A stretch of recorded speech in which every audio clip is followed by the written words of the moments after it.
today I want to introduce a very special guest who is a dear, dear friend of mine from many lifetimes. And Christopher Nyerges has written 22 books. He's been teaching self-reliance for over 45 years and is just one of the most amazing souls you want to meet. You definitely want to be out in the woods with him sometime and have that experience. And he's done a ton of television through the years. I remember seeing him on the X show one time. I think you were skinning a rattlesnake on the streets of Santa Barbara, and you're working with Naked and Afraid now, and so much more. But Christopher, welcome to the show. Thank you, Catherine, for inviting me. I remember when X show called me. That was a Fox TV show, and I thought it was a great concept. I had already been teaching survival skills for some 20 or so years, and they wanted me to show some of the outdoor skills. But we were not in Santa Barbara. We were in the streets of Los Angeles. Oh, I thought when you skinned that rattlesnake, wasn't in Santa Barbara. That was in LA. Everything was pretty much in downtown LA. All right. And there would be people walking by in suits, screaming, and So I turned on the TV one day, and there you were on the street. There were no survival shows back then, remember? Right, so right. This was just a little segment on one of their talk shows called the X Show. The Man Show was a knockoff of the X Show. Right. And so my role was just to do like outdoor nature things in the city and pretend that I'm in the woods. So I'd be doing a map and compass and going across the crosswalk. One of my favorite ones is I was doing some tracking, animal tracking. And so I'm crawling along the street, and then there was a center divider on the street, and I'm crawling along trying to sniff and track whatever animals there, and people are honking and screaming. And it was actually a lot of fun. I was barefoot, of course. Totally see you doing that. Yeah, it was very enjoyable. And then there was Huell Hauser. That was very, probably one of the best TV things that I can recall doing, because Huell was so authentic. And for people who don't know Huell Hauser, he was like California's leading, what can I say? He did features about every place and every person of significance in the state of California. He'd go to all of the historical places, go to all of the old restaurants. And we did a show starting in downtown LA. We went there because that was where the Yongna village was. The Yongna village is pretty much just outside of Alvera Street, or Little Tokyo, which is where LA began. LA began as an Indian village, Wow. And then the Spanish came in, and there was really a pretty terrible history in many ways. But so we found a vacant lot, and we spent most of our time on a vacant lot, and the freeway's right next to it. We collected all kind of herbs and medicines and foods, and then we went up to Dodger Stadium area and collected some more. And we made a little meal for Huell Hauser, and he seemed to be really blown away.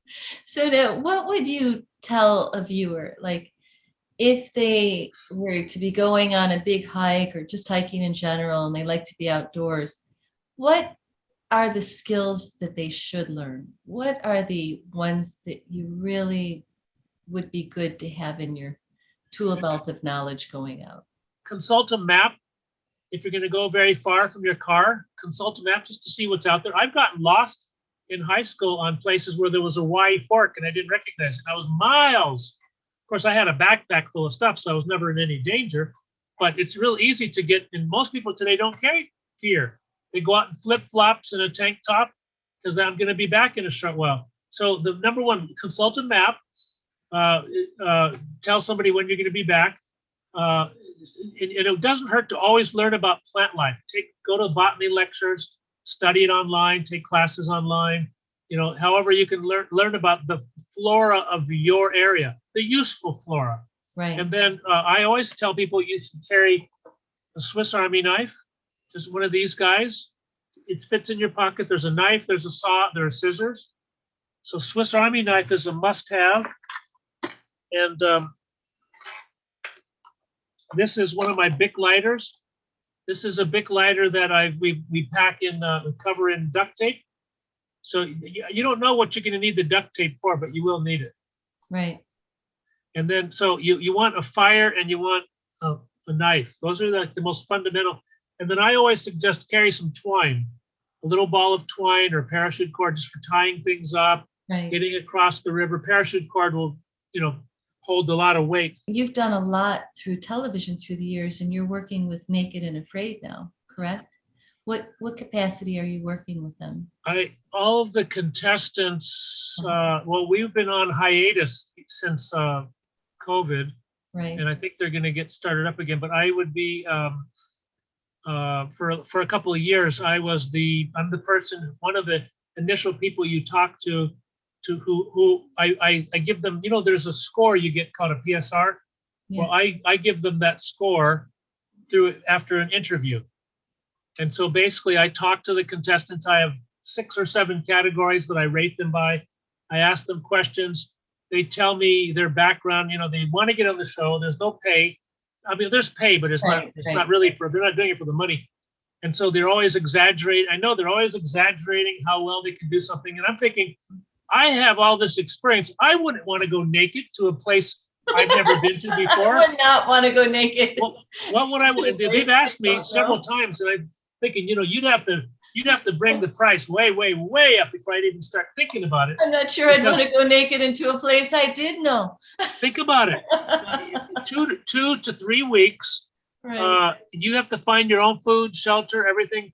None of them make clothes. I've taught them how to make clothes, how to make shoes, how to make traps. Most of them don't make clothes. I would make clothes right away just as a comfort level. Now, do you work with them before they do the show? Very few, but some of them I spend half a day with. Right. And we go through fire, we go through weaving, we go through a number of real basic skills.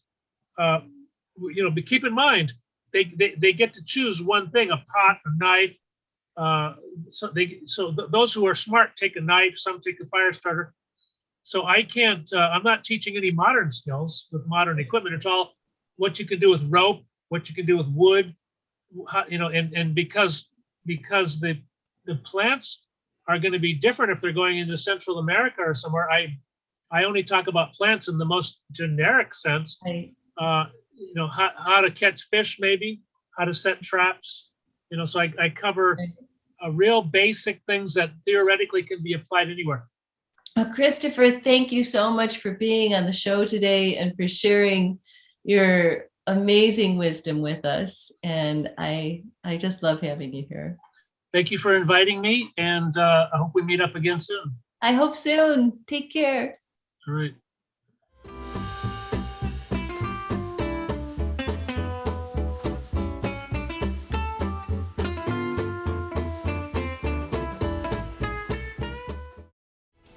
Thank you for joining us today on this magical ride into passionate living.